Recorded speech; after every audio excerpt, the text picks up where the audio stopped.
Jay-Z reportedly ended relationship with cannabis company before $575 million loss. He got out before it got really bad.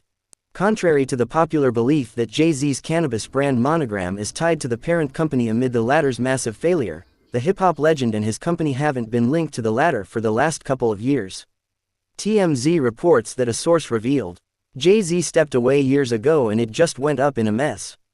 They've been officially separated since December of 2022 and the parent company is owned by another LLC. News broke recently that the parent company had some serious money issues. Reports have surfaced that the company suffered a $587 million net loss in 2022, after it was expected to gross upwards of $300 million in its first year back in 2020 and had $575 million in funding before the company burned through it. Back in 2020, the parent company went public as a merger of 3 different cannabis corporations.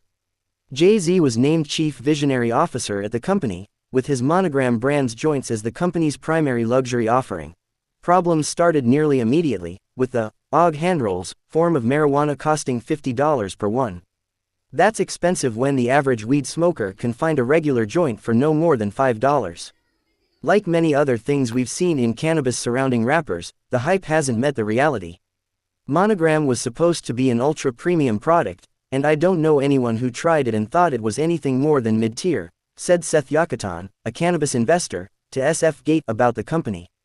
In 2023, the parent company merged with another California cannabis company, Gold Flora, to stay afloat.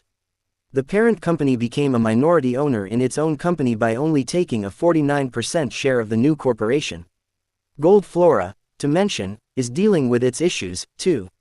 It posted over $56 million in losses in 2024 so far and has more than $63.5 million in debt.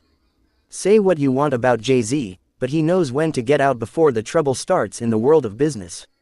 In November 2020, TPCO board member Michael Auerbach bragged to Weedweek about the company having $575 million in cash, noting that it was more money than any other company in the state had. Auerbach added, "We're going to dominate and consolidate the market. It will be hard for any smaller player to compete with us." Jay-Z soon became the chief visionary officer at TPCO and his cannabis company, Monogram, became TPCO's luxury weed line, offering pricey pre-rolled joints and cannabis flower. One joint sold at $50 while other companies often sold at $5.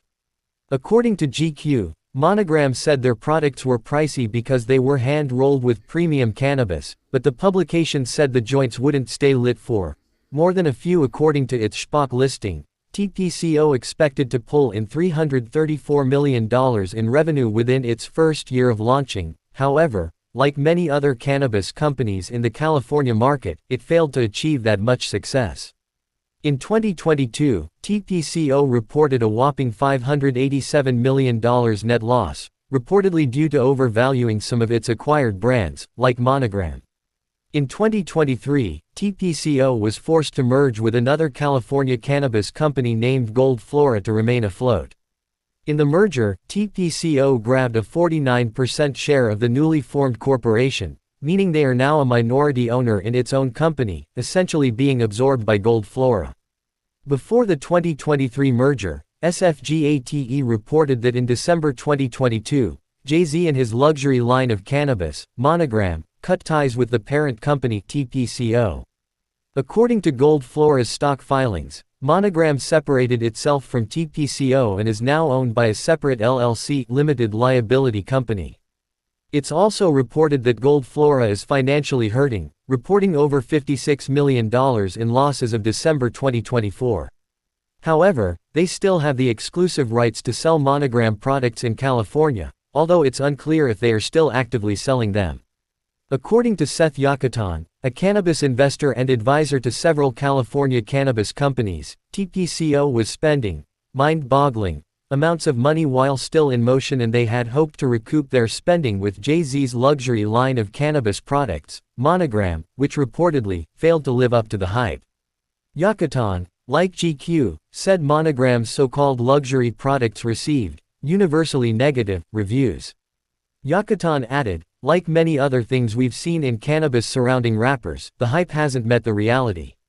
Monogram was supposed to be an ultra-premium product, and I don't know anyone who tried it and thought it was anything more than mid-tier.